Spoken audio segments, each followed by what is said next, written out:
2023년 새해가 밝았습니다.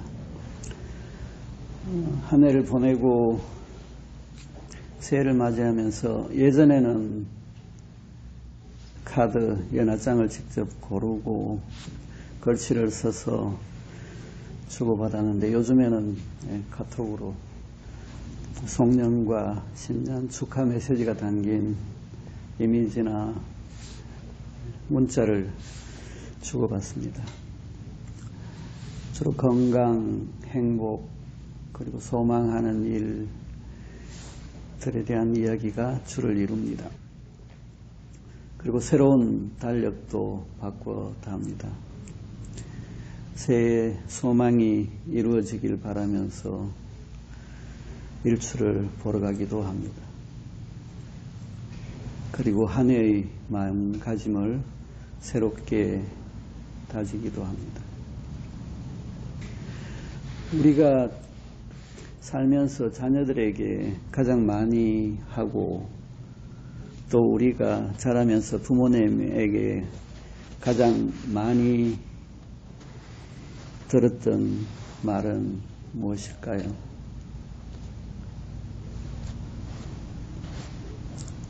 아마 공부해라는 말이었을 겁니다.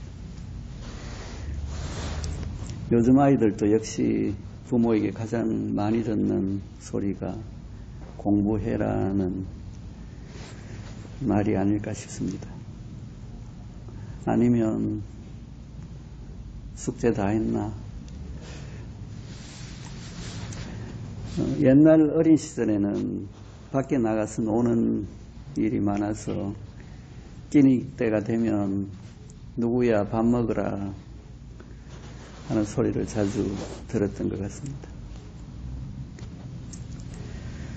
가장 많이 듣게 되면서도 많은 아이들이 가장 하기 싫었던 것이 공부가 아니었던가 싶습니다. 가장 하고 싶었던 것은 밖에 나가서 친구들과 노는 것이었습니다. 요즘 아이들은 게임하면서 아마 노는 것을 좋아하는 것 같습니다. 공부가 싫었던 것은 재미가 없는데도 불구하고 억지로 해야 했기에 싫었을 겁니다. 누구나 할 것 없이 타인에 의해서 억지로 하게 되는 것은 싫게 마련입니다. 특히나 성적이라는 결과를 강요하면 공부하는 것이 더욱 더 힘들어집니다. 어떤 사람은 공부가 죽도록 하기 싫었어요 하고 말합니다. 공부가 재미있는 아이나 목표가 분명한 아이들은 하지 말라고 해도 공부를 하겠죠. 어떤 사람은 공부가 세상에서 제일 쉬웠어요 라고 말합니다. 우리나라의 공부라는 어휘는 그 글자 자체가 쉽지가 않습니다. 이 공자는 장인공, 그리고 부자는 사내부라는 글자를 사용하는데 남자가 무엇을 만들거나 일을 하거나 하는 그런 의미의 글자입니다.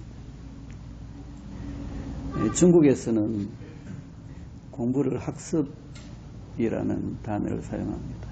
쉐시. 그래서 배우고 익힌다 는 의미의 글자를 사용하는데 본래 의미에 가장 가까운 것 같습니다. 일본은 면강, 힘쓸면 강할 강, 뱅교스루, 열심히 굳세게 한다는 의미의 글자를 사용합니다. 공부가 쉬운 일은 아닌 듯 한국과 일본은 글자 자체가 조금 어려운 그런 뜻을 내포하고 있습니다. 모든 공부의 사전적 의미는 학문이나 기술을 배우고 익힌다는 의미입니다. 이 원래 공부라는 어휘는 중국 당나라 때 불교 선종의 선성들이 사용했던 것에서 기인한다고 합니다. 시간과 노력을 들여서 불법을 열심히 닦는다 할 때 공부한다는 표현을 썼습니다. 그러다가 나중에 성리학을 완성한 주자가 자주 사용하면서 오늘날 우리가 사용하는 공부로 어휘가 굳어졌다고 합니다. 학문이나 기술을 배우고 익히는 것이 공부인데 우리 사회는 오래된 관념에 젖어서 그런지 공부하면 책을 떠올리게 됩니다. 그래서 공부라고 생각하면 책상에 앉아서 책을 들고 있으면 공부하는구나 하고 생각을 합니다. 이 책을 펴놓고 있지만 그 상태에서 머릿속에서 일어나는 작용은 어떤 것인지 알 수가 없습니다. 사람마다 아주 다양합니다. 책을 펴놓지 않으면 공부를 안 하는구나 이렇게 생각을 합니다. 요즘에는 많은 부분에서 책 대신에 컴퓨터가 자리를 차지했습니다. 이 컴퓨터에서는 아주 다양한 일들이 일어납니다. 그 안에서 책을 볼 수도 있고 강의를 들을 수도 있고 게임을 할 수도 있고 채팅을 하거나 영화를 볼 수도 있습니다. 책상 위에 컴퓨터와 사람 그 사이에서 일어나는 일은 천차만별입니다. 직업을 가지고 일을 하는 중에도 계속 업무와 관련된 교육이나 관리, 전문적인 교육을 받고 공부를 하게 됩니다. 요즘에는 평생 공부해야 된다는 생각이 있어서 평생 교육원, 노인대학 이런 것들이 많이 생겨나서 다양하게 배우고 공부하는 시대가 되었습니다. 학교 다닐 때는 싫었던 공부가 나중에 어른이 되어서 재밌고 좋아지는 경우도 많습니다. 사실 우리들이 살아가는 삶의 모든 것은 공부의 대상입니다.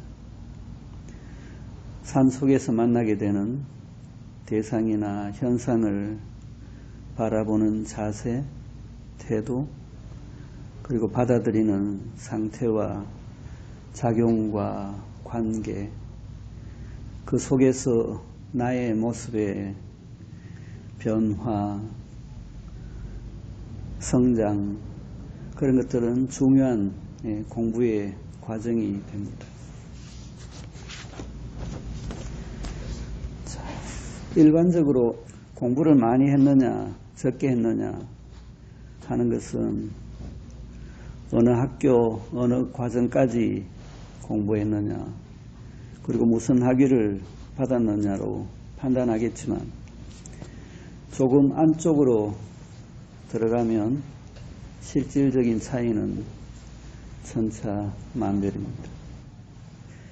대개 공부를 지식의 습득으로 생각하기에 공부를 많이 했다, 책을 많이 읽었다 하면 머릿속에 지식을 많이 쌓은 것으로 생각합니다.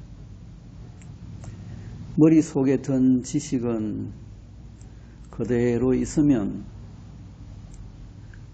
배운 것으로 그치게 됩니다. 나중에는 골치 아픈 쓰레기가 되기도 합니다. 그 뒤에 반드시 따라야 하는 것이 익힌다는 것입니다. 적용하고 수정하고 익히는 과정이 수반되지 않으면 지금까지 공부한 것은 죽은 지식이 됩니다. 머릿속에 담은 내용과 일과 사람, 삶은 따로 놀게 됩니다. 익히는 작업은 머릿속의 지식과 방법이 실제로 스며들어서 일체화되는 작업입니다. 그랬을 때 비로소 실질적으로 적용할 수 있는 능력이 되고 아는 것과 실제적인 적용과 행위의 차이가 적어지게 됩니다. 이것은 바깥쪽에서 안쪽으로 스며들어가는 과정이고 일체화되어가는 과정입니다. 자, 이제 명상으로 돌아와서 마음 공부라고 하고 마음을 비운다고 하고 마음을 닦는다고 합니다. 이 공부라는 것은 과거가 아니고 현재입니다. 지금 여기에서 일어나는 작용입니다. 마음이 매 순간 여기에서 본질을 향한 눈을 뜨고 있으면 매 순간 새로움을 만나게 됩니다. 내면화, 일체화를 향해서 나아가게 되는데 그 과정은 신비롭고 즐거운 여행길이 됩니다. 내 마음이 본질적인 데 있지 않고 피상적인 것에 가 있을 때는 어느 순간 불안이나 공허함, 외로움, 허무감 같은 것이 찾아옵니다. 사람들과의 만남과 관계에서도 만남의 목적과 내용이 바깥쪽을 맴돌거나 외적인 데 있으면 깊은 관계로 진행되지를 못합니다. 마음 공부라는 것은 매 순간 자기의 내면을 보면서 닦아내고 삶의 행위를 통해서 닦아낸 내면이 드러남을 보고 차이를 좁히고 알아차리고 수정하고 닦는 작업에 연속된 과정입니다. 그러한 과정을 통해서 안과 밖의 차이는 줄어들고 일체화, 내면화 되어갑니다. 올 한 해 공부가 잘 되어서 모두가 반짝반짝 빛나는 자성을 드러내는 그런 소중한 한 해가 되시기를 기원합니다. 자, 이것으로 이야기를 마치겠습니다.